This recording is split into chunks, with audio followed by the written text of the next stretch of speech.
If you know, you know. And we all know that Canelo Alvarez got stripped of his WBC title, and now Charlo is the WBC champion. However, DAZN approved for Canelo Alvarez to face his #1 mandatory for the IBF, Derevyanchenko, and that's the fight that Canelo Alvarez looking to pursue. Now, Canelo Alvarez fans must hate Canelo Alvarez guts, because every time they make up an excuse, Canelo Alvarez eliminates that excuse with his action. They say, oh, he didn't duck Charlo. Charlo got to prove himself. Look at his last fight, this and that. Now, let's look at Derevyanchenko. He's a mandatory, just like Charlo is. But Canelo Alvarez don't want to fight Charlo and rather get stripped of the belt. However, when it comes to that IBF, since it's Derevyanchenko, he's willing to fight him. And to make matter worse, if I remember correctly, Derevyanchenko's last performance was versus Daniel Jacob, where he lost a close fight to Daniel Jacob. So why would Canelo Alvarez go backward instead of forward? He already beat Daniel Jacob, the guy who beat Derevyanchenko. He could have avoided the Derevyanchenko fight if he fought for unification with Andrade, or if he even fought Charlo before he got stripped, or even after, because it's still considered a unification bout, and that trumps any mandatory. However, he'd rather fight a fighter with a lesser name, with a lesser talent, that's not undefeated, instead of fighting Charlo or his stablemate that fights for DAZN as well, Andrade. And keep in mind, Andrade called out Canelo Alvarez after his fight, after dominating a fighter that Daniel Jacob struggled with.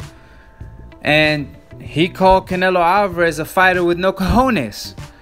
You know, he wanted to see Canelo. Charlo, on the other hand, told Canelo Alvarez, I'll fight you in Mexico City.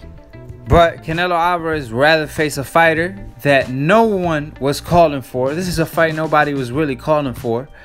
And it's a good fight, don't get me wrong. It's better than Golovkin's last opponent.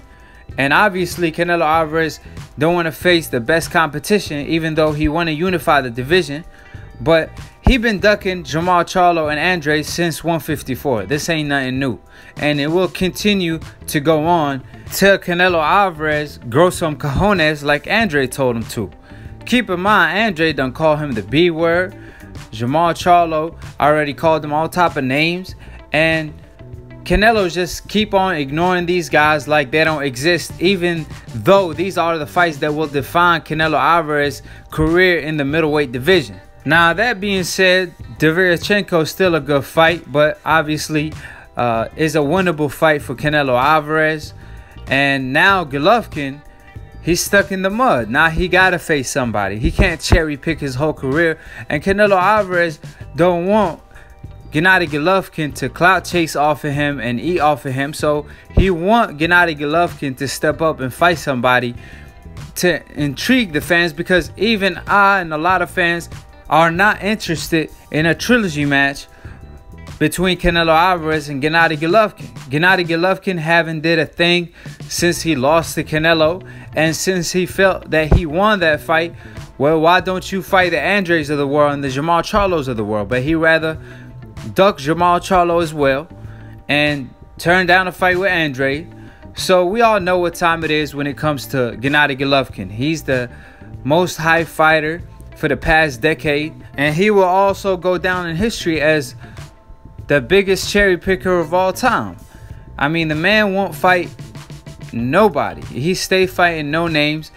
He won't even get to fight Munguia, because Munguia is looking to fight Vargas, I believe. So we'll see what Gennady Golovkin chooses to do. However, Canelo Alvarez looking to face Derevyanchenko, not in September, obviously, because according to reports, he suffered an injury. So most likely is in October or December. So I will keep y'all updated when it comes to any upcoming news. And like I always say, if you're trying to get smarter by the day, subscribe below. If you're trying to get dumb about a second, don't listen to these casual fans.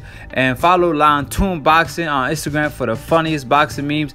And also follow me on Instagram at AkiTV, and subscribe to my channel and click on the notification bell to get notified every time we go live. And all the links will be on the description box below. And to be continued on the next episode of Aki TV. Peace, and we outie.